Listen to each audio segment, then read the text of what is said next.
যে বাইকটা আমি রাইড করতেছি এটার মধ্যে বেশ বড় একটা হচ্ছে ডিস্ক লাগানো অ্যান্ড বেশ মডিফিকেশন করা। এটার সামনে 110 অ্যান্ড পেছনে 150 সেকশনের টায়ার লাগানো, কিন্তু ব্যাপারটা অন্য জায়গায়। ব্যাপারটা হলে মডিফিকেশন মানেই হচ্ছে টাকা খরচ, আর মডিফিকেশন যখনই করতে যাবেন তখন টাকা অনেকগুলো নিয়েই নামতে হবে। এই বাইকটার পেছনে অনেক টাকা খরচ করা হয়েছে অ্যান্ড আজকে আমি একটা জায়গা থেকে কিছু পেমেন্ট পাইছি। এই যে দেখেন না, আমার পকেটেও বেশ টাকা পয়সা আছে অ্যান্ড আমার মনে হইলো যে আমার একটা জিনিস কেনা উচিত, যে জিনিসটা অনেক দিন ধরেই ব্যবহার করতেছি না।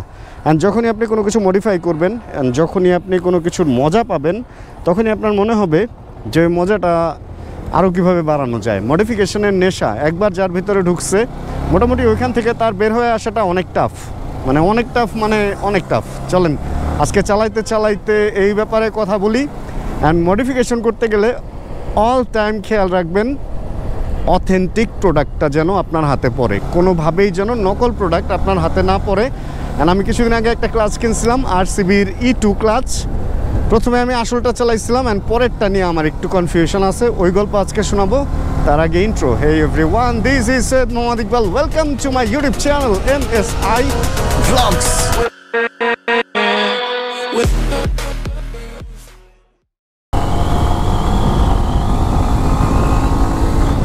আমার ফার্স্ট মডিফিকেশনের ব্যাপারগুলো মাথার মধ্যে আসে হচ্ছে S1 মাস্টার সিলিন্ডার, তারপরে S1ই তো হ্যাঁ E2 ক্লাচ, এইগুলা দিয়ে আমি মডিফিকেশনটা শুরু করি আমার জিক্সারে।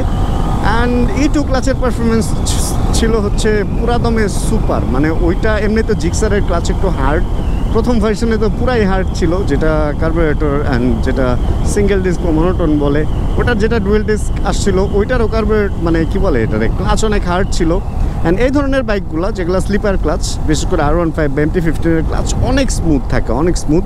তারপরে এটাতে E2 চাইলে লাগানো যায়, সেক্ষেত্রে আরও স্মুথ হয়ে যায়। মানে ওইটার মেকানিজম, ওইটার ব্যাপারটাই, টেকনোলজিটাই এরকমভাবে বানাইছে যে ওইটা অন্যরকম একটা ব্যাপার করে দেয়। আর আমি যে জিক্সারে লাগাইছিলাম, আমি হচ্ছে FI ABS লাগাইছিলাম যদিও, বাট আগেরগুলাতে লাগাইলে আরও বেশি মজা পাওয়া যায়। FI ABS-এর ক্লাচ একটু ঢিল, আগেরগুলা মনোটোন থেকে একটু ঢিল, বা প্রথম মডেলটা থেকে, কারণ ওইটার আবার নিচের একটা ব্যাপার একটু বড় করে দেওয়া হয়েছে, ওই E2-র মতোই একটা টেকনোলজি খাটানো হয়েছে, যেটার কারণে একটু ঢিল হয়ে গেছে। এখন কথা সেইখানে না, কথা হচ্ছে আমি ফার্স্টের যে ক্লাসটা কিনছিলাম ওটা কিনছিলাম ইরফান বাবু ভাই আমাকে ক্লাসটা দিছিল, ইমোটো বাজার থেকে নিছিলাম। অ্যান্ড ওটার সার্ভিস ভালোই চলতেছিল, বাট রাঙামাটিতে আমার কোনো একটা বন্ধু আমার বাইকটা নিয়ে খোঁচা লাগায় E2 ক্লাচের মাথাটা খুব বাজে, মানে এটা একদম অরিজিনাল নকল যাই বলেন সবগুলারই বাজে, গুতা লাগলেই মাথাটা ভেঙে যায় অল্প একটু জায়গা। যেদিন আমি ক্লাস সেট আপ দেবো বা যখন ক্লাস সেট আপ দেবো তখন আপনাদেরকে ওই জায়গাটা দেখাবো না, কোনো কিছুর সাথে গুতা লাগলেই ভেঙে যায়। অ্যান্ড ওইটা ভেঙে যাওয়ার পরে দেন তাড়াহুড়াতে, মানে E2 নেশা তো আমার ভিতরে ঢুকেই গেছিলো। অ্যান্ড E2 নেশাতে আমি আবার নেশা করতে যাই, মানে আমি আবার ক্লাচ কিনি একটা শপ থেকে। আমি শপের নাম আর নাই বললাম, সেই ক্লাচটা সম্ভবত কোনো একটা ঝামেলা ছিল, কারণ আমার S1 বলেন E2 বলেন কোনো কিছুই নষ্ট হয় নাই ভাই, ভাঙে গেছে, মানে অ্যাক্সিডেন্টে ভাঙছে বা বাড়ি টাড়ি লাগা ভাঙছে, কিন্তু নষ্ট হয় নাই, এটা একদম মানে বাস্তব ব্যাপার। কিন্তু ওই পরের E2টা আমি বেশি দিন চালাইতে পারি নাই। পরের E2টা সম্ভবত একটু কাহিনী ছিল ওই E2-তে। অ্যান্ড ওই E2টা খুব অল্পতে, মানে অল্প কিছু দিনেই আমার ওইটার যেই একটা সুইচের লাইন থাকে এইখানে, যেখানে হচ্ছে ধরেন গিয়ারে বাইক থাকলে ক্লাচ ধরতে হবে, অ্যান্ড ক্লাচ না ধরলে স্টার্ট হবে না, ওইটার একটা সুইচের লাইন থাকে, একটা ইলেকট্রিক লাইন থাকে ক্লাচের মধ্যে। অ্যান্ড জিক্সারে হচ্ছে ক্লাচ না ধরলে স্টার্টই হয় না, সেটা নিউট্রালে থাক আর গিয়ারে থাক, এটা তো আমরা সবাই জানি। যেমন এইগুলাতে নিউট্রালে থাকলে শুধু স্টার্ট বাটন চাপ দিলে, মানে সেলফ বাটন চাপ দিলে স্টার্ট হয়, বাট জিক্সারে ওটা হয় না। অ্যান্ড আমার খুব ঝামেলা হইতেছিল, ওই সুইচটা স্টার্ট হতো না, এই না সে না। আপনারা যারা ভিডিও দেখছেন তারা তো জানেন, যারা দেখেন নাই তাদের জন্য বললাম। অ্যান্ড এখান থেকে বেরোয় আসতে আমার অনেক সময় লাগে, মানে এক জায়গা থেকে স্টার্ট দিয়ে বেরোয় আসতে আমার অনেক সময় লেগে যেতেছিল। পরে আমি ওটা বদলায় দেখা গেছে আমি আবার স্টকে ফেরত আসছি, বাট স্টকটা এখন আমার কাছে হার্ড লাগা শুরু হয়েছে। এই কারণে মূলত এই কাহিনিটা বললাম হচ্ছে ওই যে পরে যে আমি যেটা কিনছিলাম ক্লাচ, ওইটা মানে আমার ওইটা নিয়ে আমার একটু কনফিউশন ছিল যে আসলে ক্লাচটা কি অরিজিনাল নাকি ডুপ্লিকেট বা কিছু একটা। এই জন্য আজকে আবার একটু ইমোটো বাজারে যাবো অ্যান্ড ভালো কোনো একটা E2-র ক্লাচ, মানে অথেন্টিক প্রোডাক্টের জন্য আসলে ইমোটো বাজারকে একটু ভরসা করাই যায়, বা আমি ফুলফিলি ভরসা করতে পারি। আমার বেশিরভাগ মডিফিকেশন করা বা আফটার মার্কেট পার্টসগুলো ওইখান থেকেই কেনা, শুধুমাত্র একটা E2 ক্লাচ আমি বাইরে থেকে কিনছি আর ওটাতেই আমি ধরা খাইছি, এই হলো ব্যাপার। এখন ওদিকে যাবো, একটা E2 ক্লাচ আজকে আমি কিনে রাখবো, মূল কথা হচ্ছে এইটা। অ্যান্ড এতক্ষণ এত কথা কেন বললাম ভাইয়া, সেটা হচ্ছে আপনারা কেউই নকল মাল কিনেন না ভাই। মানে যেই দোকান থেকেই কিনেন, আমি যেখান থেকে কিনি আপনার যে ওখান থেকে কিনতে হবে ওটা কিন্তু তা না। বাট নকল একটা জিনিস কিনলে আমরা কম দামে পাই। যেমন কুইক চটল, কিছু কিছু কুইক চটল আছে অনেক টাকা দাম। আমি একটা আনুমানিক একটা দাম বলি, ধরেন 5,000 টাকা একটা কুইক চটলের দাম ধরেন। সেই কুইক চটলটা বাংলাদেশে ঢোকার পরেই কিছু লোকজন এটার কপি করবে বা এটার চাইনিজ কপি আনবে, অ্যান্ড চাইনিজ কপিটা হয়তো 5,000 টাকাটা 3,000 টাকায় বেচবে। তারপরে কি হবে, এইটা থেকে বাংলাদেশে কপি বানানো শুরু করবে, ওইটা হয়তো 1200 টাকায় আপনি পাবেন। মানে আমি জাস্ট প্রাইসটা একটা আইডিয়া দিলাম। এখন 5,000 টাকার একটা কুইক চটল অরিজিনাল আর একটা 1200 টাকার কুইক চটল ওইটার কপি, দেখতে একরকম হইলেও পারফরমেন্স তো অবশ্যই একরকম হবে না, তাই না? এই হচ্ছে ব্যাপার। এই জন্য যেই প্রোডাক্টটাই কিনবেন চেষ্টা করবেন অথেন্টিক অ্যান্ড অরিজিনাল কেনার জন্য। অরিজিনাল প্রোডাক্ট ইউজ করলে আপনি নিশ্চিন্তে ইউজ করার একটা নির্ভরতা পাবেন, যেটা ডুপ্লিকেট প্রোডাক্টে কখনোই পাবেন না। অ্যান্ড সব কিছুর পর ওয়েদারটা আজকে জোশ, R15 রাইড করতেছি। ছোট্ট একটা কাজ ছিল বসুন্ধরায়, সেরেই বের হইলাম। অ্যান্ড পয়সা পকেটে তো, এই জন্য চিন্তা করলাম জাস্ট E2টা নিতে যাইতেছি। এখন আর কিছু কিনবো কিনা আমি জানি না। আর আফটার মার্কেটের ব্যাপারে যদি কেউ ইউজ না করতে চান, মানে যারা মনে করেন যে হ্যাঁ বাইকিংটা যত অল্প খরচে চালায় নিতে পারবো, তাদের আমি বলবো স্টকেই থাকেন, কোনো দরকার নেই। কারণ আফটার মার্কেট যে কোনো জিনিস হচ্ছে একটু আপনাকে পারফরমেন্স বেশি দিবে। যেমন আমি ব্রেক প্যাড লাগাইছি বা অন্যান্য ওই কয়েল প্লাগ লাগাইছি, আপনাকে পারফরমেন্স বেশি দিবে কিন্তু টিকবে কম। এটা একদম মাইনেই নিতে হবে। যে কোনো জিনিস স্টকের মতো অতদিন টিকবে না। যেমন আমাদের এই স্টকের যে এটারে কি বলে, গ্রিপ। এই গ্রিপ একটা বাইক যতদিন থাকে এই গ্রিপ অতদিনই টিকে। বাট একটা আফটার মার্কেট গ্রিপ লাগাবেন 6 মাস থেকে 1 বছর পরে দেখবেন যে ওইটা একটু ঢিল হয়েছে, নরম হয়েছে বা একটু প্রবলেম হয়েছে, ওটা আবার চেঞ্জ করে আবার লাগাইতে হবে। এই জন্য আফটার মার্কেট আপনাকে ভালো সার্ভিস দিবে, ভালো মজা দিবে, ভালো পারফরমেন্স দিবে, বাট একটা লিমিটেড টাইম পর্যন্ত। ওর পরে ওইটা আবার চেঞ্জ করে নতুন লাগাইতেই হবে। অ্যান্ড স্টকে যদি থাকেন তাহলে একটা দিয়ে অনেক দিন চালাইতে পারবেন, এই হলো ব্যাপার। যাই হোক, কথা বলতে বলতে চলতে চলতে আমরা শহরে ঢুকে গেছি। অ্যান্ড শহর মোটামুটি একটু একটু অন্ধকার। যদি ভালো হতো আমরা উপরে দিয়ে যেতে পারতাম, এটাতে কি বলে এলিভেটেড এক্সপ্রেসওয়ে দিয়ে যেতে পারতাম। ওদিন গাড়িতে উঠছিলাম, ধরো ভিডিও করি নাই, এলিভেটেডে উঠলাম আর ভিডিও করি নাই, এটা কোনো কথা? যাক, তারপরেও এই সময়টা আমার অনেক প্রিয়, আপনারা তো জানেন। উপরে আকাশে আলো, নিচে হচ্ছে আমাদের এই লাইটের আলো, সব মিলায় আমার কাছে এই সময়টা লাগে অনেক বেশি ভালো। চলেন আমরা একটু শহরে R15 রাইডের মজা নেই। শহরে বাইক চালা একটা মজা আছে, স্পিড গানের কোনো ভয় নাই। তারপরেও ঠিক নাই কবে যে আবার শহরেও স্পিড গান বসায় দেয়। আচ্ছা, মোটা টায়ার লাগানোতে কর্নারিংয়ে কনফিডেন্ট পাওয়া যায়। মানে বাইক যখন সোজা থাকে হাত ছাড়লে একটু ব্যালেন্স উল্টাপাল্টা লাগে, বাট কর্নারিং কনফিডেন্ট অনেক ভালো।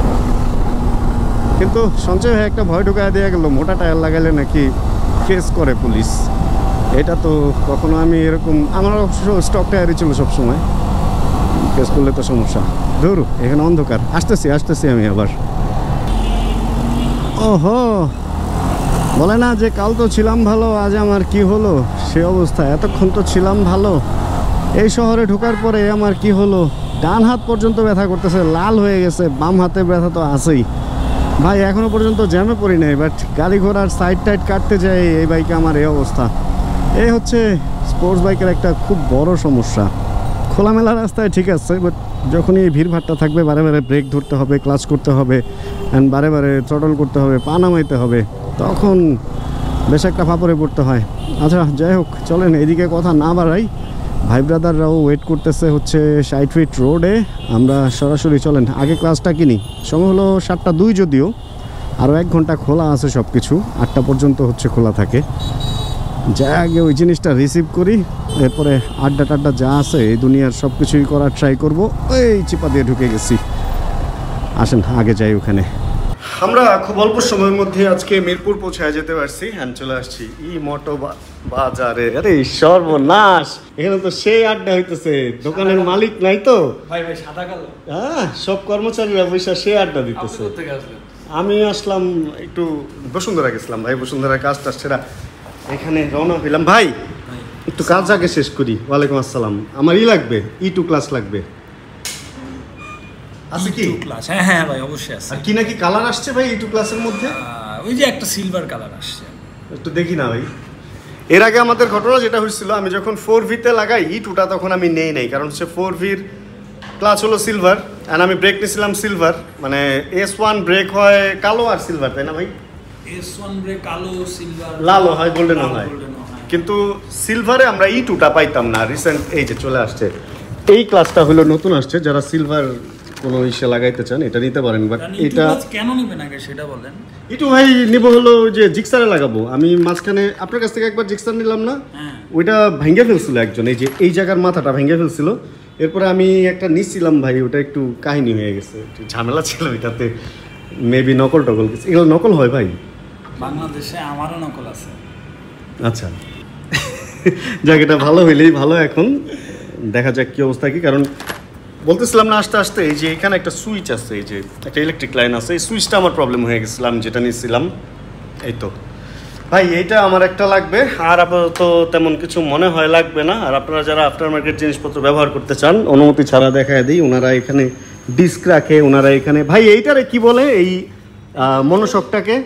এটা অ্যাকচুয়ালি একটা বেশ এক্সপেন্সিভ একটা সাসপেনশন। আচ্ছা, এখানে একটা গ্যাস সিলিন্ডার আছে, কম্প্রেসর, মানে এটা একটু ধরেন আপনি আপনার পছন্দ অনুযায়ী, কমফোর্ট অনুযায়ী সফট হার্ড করতে পারবেন। কিন্তু এইটা অ্যাকচুয়ালি ওর জন্য লাগায় না, এইটা লাগায় হলো রাস্তা যদি বেশি ভালো হয়, তখন ধরেন আমরা যখন লিন করি ওভার স্পিডে কর্নারিংয়ের সময়, যদি একটু সাসপেনশনটার একটু স্টিফ করা যায়, তাহলে কিন্তু কর্নারিং করার সময় একটা আলাদা কনফিডেন্স পাওয়া যাবে। ঠিক আছে, ওর জন্য বেসিক্যালি অ্যাকচুয়ালি এটা ট্র্যাক বেসড প্রোডাক্ট। এটা অ্যাকচুয়ালি আমি রোড, আমাদের ঢাকা শহরে বা বাংলাদেশের রোডের জন্য এটা খুব একটা ফ্রেন্ডলি আমার মনে হয় না, আমি ইউজ করছি। আবার সমান রাস্তাটা চালা অনেক মজা ভাই। সব বাইকে লাগানো যাবে না? কি বাইকে লাগানো? যেমন এটা GSX-R এর, এটা R15 আমি লাগানো দেখছি একটু নাই। ও আমার কাছে নাই আর কি। আচ্ছা, এই হলো একটা ব্যাপার মনোশকটা। এই হলো ডিস্ক, বড় বড় ডিস্ক বিক্রি করে। আপনি জিজ্ঞাসা করলেন না কপি আছে কিনা, এই ডিস্ক এখন কপি পাওয়া যায়। এখান থেকে আমরা কবে বের হব ভাই? এটা সম্ভব না বাংলাদেশে, এটা সম্ভব না। ইনশাল্লাহ হবেও ওই দিন যেদিন ব্যবসায়ীর আমরা ভালো হবো আশা করি। যেদিন আমরা ব্যবসায়ী মনে করবো যে না কপি আমরা আনবই না, তখন বেচা বন্ধ হয়ে যাবে বেসিক্যালি। টুপি হেলমেট না আসলেই তো টুপি হেলমেট আর কেউ পরবে না। সমস্যা তো এই জায়গায়, আমরা দেখা যায় অবৈধ নেশা দ্রব্যগুলো ইম্পোর্ট হইতে, মানে দেশে ঢুকতে পারতেছে, ওগুলাতে সমস্যা না, বেচতেছে সমস্যা না, খাইলেই সমস্যা। যাই হোক, ওনারা এই যে এই সমস্ত জিনিস বিক্রি করতেছে, এগুলা হলো গ্রিপ অ্যান্ড এদিকে আছে এগুলা কুইক থ্রটল না ভাই? আমি আসতে আসতে কুইক থ্রটল নিয়ে কথা বলতেছিলাম ভাই। কুইক থ্রটলের দাম কিরকম আমাকে একটু আইডিয়া দিবেন? কুইক থ্রটল আমাদের কাছে যেটা, ওইটা একটা আছে সিঙ্গেল কেবলের আর একটা আছে ডাবল কেবলের, একটা 3900 আর একটা 3500। তবে সামনে একটা ভালো কুইক থ্রটল আসতেছে আমাদের ইনশাআল্লাহ, এটা আরেকটু দাম বেশি হবে। যাই হোক, আমি না যাই না ভালোই বলতেছিলাম, উদাহরণ দিতেছিলাম 5000 টাকা এই সেই। আর কি বিক্রি করে? হোস পাইপ বিক্রি করে, এই যে এই জিনিসগুলো বিক্রি করে, food pack and full set up. যাক, আপনারা যারা কিনতে চান নির্দ্বিধায় চলে আসতে পারেন এইখানে। একটা জিনিস ভরসাও পাওয়া যায় যে অরিজিনাল জিনিস বেচে, আর যদি ডুপ্লিকেট পান এসে গলা টিপে ধরবেন, আমার কিছু বলার নাই ওগুলা নিয়ে। ইনশাআল্লাহ বাংলাদেশে যতদিন ব্যবসা করব অ্যাজ এ পাইকার ব্যবসায়ী, আমরা কপি কোনোদিন বেচিও নাই, বেচবো না। এটা আমাদের বিজনেস ইথিক্সে নাই। ইনশাআল্লাহ কাস্টমার আসুক বা না আসুক। ওকে, চলেন তাহলে এদিক থেকে স্টার্ট দেই। আর আমরা এখন কই যাব জানেন? ভুম ভুম, এই বাইকটার মধ্যেই লাগানো আছে কি যেন লাইট, এই দেখেন কত আলো, ফগ লাইট জ্বলে। এটার হাইবিমের সাথে ফগ লাইট দেয়া, এই জন্য পাস দিলেও পুরা দেখেন ব্রাইট হয়ে যায় সামনে। হ্যাঁ, আমরা এখন যাচ্ছি হচ্ছে আগারগা রোডে। অলরেডি অশ্রু ভাই অ্যান্ড শুভ ভাই চলে গেছে আমার সামনে, ওনারা সিবিআরে চলে গেছে, আর আরসিবি আমি ব্যাগে ঢুকায় নিছি। এটা আজকে আর সেট আপ করতে পারবো না, কারণ অলরেডি হচ্ছে সময় বাজে 10:52। আর অশ্রু ভাইয়ের আজকে আবার বাইক সেল হয়েছে, মনটা ওনার খুব ভালো। ভালো 2টা বাইক সেল হয়ে গেছে বললো। অ্যান্ড একটু বাইকের একটু ডাল সিজন যেতেছিল, একটু সেলটা কম ছিল, প্লাস বাইক আসতেছেও কম, মানে সেলারও কম, মানুষ বিক্রিও কম করতেছে, কিনতেছেও কম, এরকম একটা অবস্থা যাইতেছে। যাই হোক, ওগুলা ব্যবসায়িক ব্যাপার তো থাকবেই। চলুন আমরা এখন যাই আগারগা, আগারগা গিয়ে আমরা গা ঠান্ডা করার জন্য জুস খাবো। এই যে ভাইরা আমার জন্য এইখানে দাঁড়ায় আছে। হ্যাঁ ভাই, পেছনে হলো খাবারের দোকান। আর ঝামেলা যেটা হয়েছে, ক্ষুধাটা আমার এত বেশি লাগছিল যে খাওয়া দাওয়া শেষ করে এখন পানি খাইতে যাওয়া মনে হয়েছে যে আমি খাওয়া দাওয়ার ভিডিও শেয়ার করি নাই। ভাই খাইছে, আমি খাইছি, আর শো ভাই খায় ওইদিকে একটু জঙ্গলে গেছে। আমরা বার্গার খাইলাম, কাঁচা আমের জুস খাইলাম, এখন একটু রিফ্রেশ লাগতেছে। বাট ক্ষুধা যে লাগছিল বুঝতে পারতেছিলাম না, বিভিন্ন রকম দৌড়াদৌড়িতে ইদানিং ক্ষুধার ব্যাপারও বোঝা পুরা মানে বরবাদ হয়ে গেছে ব্যাপারটা। এখন যেটা করা লাগবে সেটা হলো এখান থেকে অল্প কিছুক্ষণ পর আমরা আরও কিছুক্ষণ আড্ডা দেবো, কারণ এখানে একটা ঠান্ডা ঠান্ডা বাতাস আর রাস্তা আজকে ফাঁকা, এটা হলো সবচেয়ে বড় ব্যাপার। ঠান্ডা পানি খায় মোটামুটি ভালো ফিল পাইতেছি। এখন যেটা করবো একটু আড্ডা দিব, আড্ডা দিয়ে দেন আবার বাইকে দেখা করবো। একটু আড্ডার জন্য আপনাদের কাছ থেকে ব্রেক নেই, আর সরি খাবার দেখাইতে পারি নাই, কালকে যদি এদিকে খাই তাহলে ইনশাল্লাহ দেখাবো আবার। ফাইনালি এখন যখন সময় হচ্ছে রাত 11:58, তখন সামনে অন্ধকার। আমি একটু পরে কথা বলবো। ওকে, অন্ধকারের পর্ব শেষ, চলে আসছি আমরা আলোতে। আর যেটা বলতেছিলাম, যখন সময় হচ্ছে 11:58 মধ্যে আলোতে আসতে পারছি, তখন হচ্ছে আমি বাসার দিকে ফিরতেছি। অনেকক্ষণ আড্ডা দিছি আমরা ওইখানে, খাওয়া দাওয়া শেষ করে আড্ডা টাড্ডা দিয়ে অনেক ভাই ব্রাদার আসছিল, দেখা সাক্ষাৎ সব কিছু শেষ করে এবার বাসার দিকে যাবো। বড় একটা সমস্যা হচ্ছে আমাদের এদিকে থেকে যাওয়ার সময় বিশ্ব রোডের পর থেকে এয়ারপোর্ট পর্যন্ত একটা জ্যাম ঠেলতে হয়, যে ব্যাপারটা খুবই দুঃখজনক। প্রত্যেকটা দিন এই জ্যামটা ঠেলেই আমাদের যেতে হয়। রাত হইলে আমাদের এয়ারপোর্টে যে কি হয় আল্লাহই ভালো জানে, খুব বাজে একটা অবস্থা হয়। তাহলে আজকের ভিডিও থেকে এখন বিদায় নেওয়ার সময় অলরেডি চলে আসছে। ক্লাচ একটা কিনছি, আর কোনো কিছু কিনি নাই, কারণ টাকা পাইছি। এর মানে এত টাকা উপায় নেই যে অনেক কিছু কিনে ফেলবো। মোটামুটি ক্লাসটা কিনে ফেলছি, দেখি সামনে আরও টুকটাক হয়তো কিছু জিনিস আপগ্রেড করব বা একটু আফটার মার্কেট লাগাবো, এরকমটা ইচ্ছা আছে। আপনারাও জানান যে কোন জিনিসগুলার ভিডিও দেখতে চান, তাহলে ওই জিনিসগুলাই কিনবো। তো আজকের ভিডিও থেকে এখানেই বিদায় নেই। হোপ রাখতেছি ভিডিওটা আপনাদের ভালো লাগছে। যদি ভিডিও ভালো লাগে প্লিজ একটা লাইক দিয়ে দিন। চ্যানেলে যদি নতুন হন প্লিজ সাবস্ক্রাইব করে হয়ে যান আমাদের ফ্যামিলি মেম্বার। জানাবেন কে কোন জায়গা থেকে ভিডিও দেখছেন। তাহলে দেখা হচ্ছে এরকম ভিডিও সামনে আবার। আর যতক্ষণ পরবর্তী ভিডিও নিয়ে আমি না আসতেছি, ততক্ষণ ইনশাআল্লাহ আমরা থাকবো ভালো, আমরা থাকবো সুস্থ এবং করতে থাকবো চিল। ওরে ভাই, এইখানেই তো আজকে traffic. Chill bro. Check the mic and make sure it sound right, boys.